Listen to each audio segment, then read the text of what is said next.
ഒന്ന് അവിടുത്തെ ഒരു പൊതുപ്രവർത്തകൻ സുകുമാരനിലേക്ക് കൊണ്ടു പോവുകയാണ്. ശ്രീ സുകുമാരൻ, ഇപ്പോൾ 95-ൽ നഞ്ചിയമ്മയുടെ കുടുംബത്തിന് അനുകൂലമായി വിധി വന്നതാണ്. 1995-ൽ അനുകൂലമായ വിധി വരുന്നു. പക്ഷേ 99-ൽ ഈ ആദിവാസി നിയമം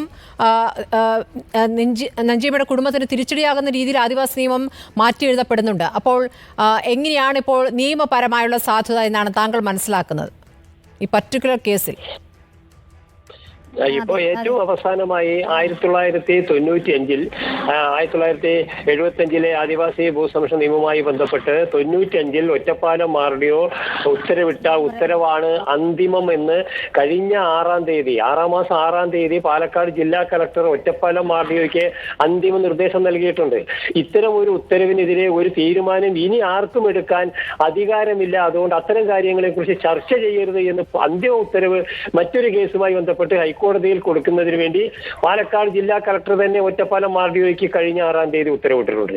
ഇവിടെ 1987 മുതൽ ഈ കഴിഞ്ഞ 2023 ജില്ലാ കളക്ടർ അന്തിമ റിപ്പോർട്ട് പറയുന്നത് വരെ ഈ ഭൂമി റവന്യൂ അധികാരികളുടെ കസ്റ്റഡിയിലാണ്. അവരാണ് ഇതിന്റെ കസ്റ്റോഡിയനായ ആദിവാസികൾക്ക് വേണ്ടി നിലനിന്ന് വേണ്ട കാര്യങ്ങൾ ചെയ്യേണ്ടത്. അവിടെയാണ് ജോസഫ് കുര്യൻ പോലെയുള്ള ആളുകൾക്ക്, KV മാത്യു പോലുള്ള ആളുകൾക്ക്, അവർ ലീസിന് കൊടുക്കുന്ന അൻസിത പോലെയുള്ള ആളുകൾക്ക് 3 ആധാരങ്ങൾ ഉണ്ടായിരിക്കുന്നത്. ഈ ആധാരങ്ങൾക്ക് അടിസ്ഥാനപരമായി ഉണ്ടാക്കിയ നീതി റെസീറ്റ് വ്യാജമാണെന്നും ഇത് അഗളി വില്ലേജിൽ നിന്ന് നൽകിയതല്ല എന്ന് വില്ലേജ് ഓഫീസർ മണ്ണാർക്കാട് സിവിൽ കോടതിയിൽ നേരിട്ട് കയറി ഹാജരായി പറഞ്ഞിട്ടുള്ളതാണ്. അപ്പോൾ വില്ലേജ് ഓഫീസിൽ നിന്ന് നൽകാത്ത ഒരു നികുതി റെസീറ്റിന്റെ പുറത്ത് തുടർന്ന് നികുതി റെസീറ്റ് നൽകുന്നത് അട്ടപ്പാടി താലൂക്കിലെ ട്രൈബൽ താലൂക്കിലെ തഹസിൽദാരും അവിടുത്തെ വില്ലേജ് ഓഫീസറും ലക്ഷക്കണക്കിന് രൂപ കൈക്കൂലി വാങ്ങിക്കൊണ്ടാണ്.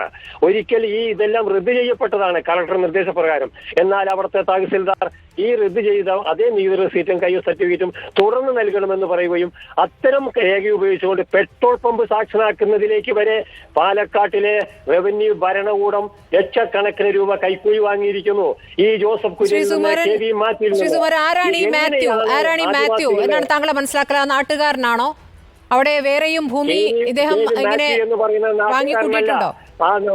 വൻ ഭൂമാഫിയാണ്.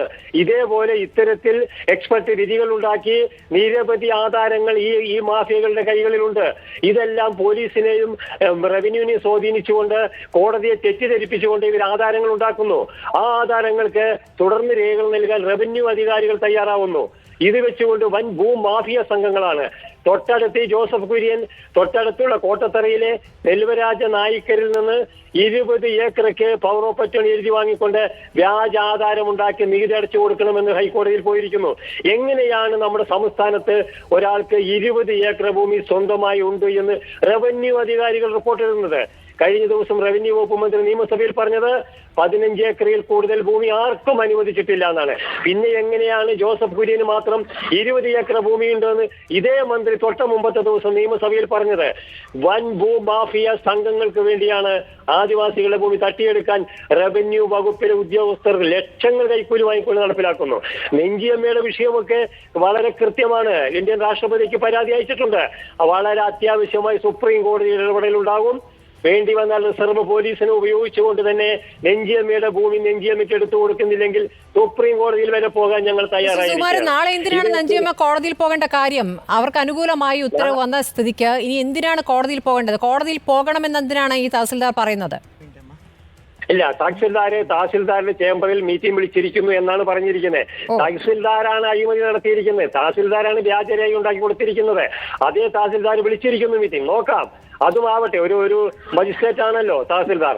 അവരുടെ മുന്നിൽ നാളെ പോകാം. എന്ത് റൈറ്റാണ് ഈ ഭൂമിക്ക് മറ്റുള്ളവർക്ക് രേഖയുണ്ടാക്കാൻ ഉള്ളത് എന്നാണ് ഇവർ പറയേണ്ടത്. ഞാൻ വീണ്ടും ആവർത്തിക്കുന്നു, 1987 മുതൽ 2023 വരെയുള്ള ഈ കാലഘട്ടത്തിന്റെ ഇടക്ക് ഈ ഭൂമിയിൽ ഒരുവിധ കയ്യേറ്റവും അനുവദിക്കുന്നില്ല. ഇവർക്ക് വേറെ ഡോക്യുമെന്റ് കൊടുക്കാൻ നിയമം അനുവദിക്കുന്നില്ല. പിന്നെ എങ്ങനെയാണ് ഈ വില്ലേജ് ഓഫീസറും ഇവർക്ക് ആധാരമുണ്ടാക്കാൻ ഒത്താശയത്? ഞാൻ കൃത്യമായി ഒരു കാര്യം കൂടെ പറയുന്നു.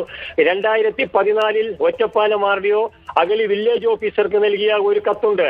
അതായത് ഈ ഭൂമിയിൽ കൈമാറ്റം ചെയ്യുന്ന വിധത്തിൽ നികുതി റെസീറ്റോ പൊസിഷൻ സർട്ടിഫിക്കറ്റിലോ ഉണ്ടാവാതെ നോക്കണമെന്ന് വളരെ കൃത്യമായി നിർദ്ദേശം നൽകിയിട്ടുണ്ട്.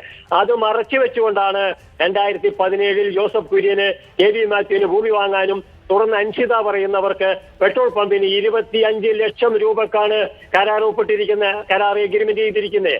ഈ 3 ആധാരങ്ങളും ഞങ്ങൾ എടുത്തു വെച്ച് കയ്യിൽ വെച്ചിട്ടുണ്ട്. അതേപോലെ തന്നെ മണ്ണാർക്കാട് കോടതിയിൽ വില്ലേജ് ഓഫീസർ കൊടുത്ത മൊഴി സർട്ടിഫിക്കറ്റ് കോപ്പി ഞങ്ങൾ എടുത്തു വെച്ചിട്ടുണ്ട്. കൃത്യമായും ആദിവാസി ഭൂമി തട്ടിയെടുക്കാൻ റവന്യൂ അധികാരികൾ കൂട്ടുനിൽക്കുന്നു. പാലക്കാട് ജില്ലാ ഭരണകൂടം കൂട്ടുനിൽക്കുന്നു, കൃത്രിമ രേഖകൾ ഉണ്ടാക്കുന്നു, ഭീഷണിപ്പെടുത്തുന്നു. ഇത് അട്ടപ്പാടിയിൽ വ്യാപകമാണ്. ഈ KV മാത്യുവും ജോസഫ് കുര്യന്റെയും പേരിൽ എത്ര ആധാരങ്ങളാണ് അട്ടപ്പാടിയിൽ ഉണ്ടായിരിക്കുന്നത് പരിശോധിക്കാൻ എന്തെങ്കിലും സംവിധാനം നമ്മുടെ സംസ്ഥാനത്തുണ്ടെങ്കിൽ അത് ചെയ്യാനാണ് റവന്യൂ വകുപ്പ്, പ്രിൻസിപ്പൽ സെക്രട്ടറിയെ പോലുള്ള ആളുകൾ, മന്ത്രിയെ പോലുള്ളവർ ചെയ്യേണ്ടത്. അല്ലാതെ നഞ്ചിയമ്മയോട് നിന്റെ ഭൂമിക്ക് രേഖയുണ്ടോ എന്ന് ചോദിക്കാൻ വരലല്ല.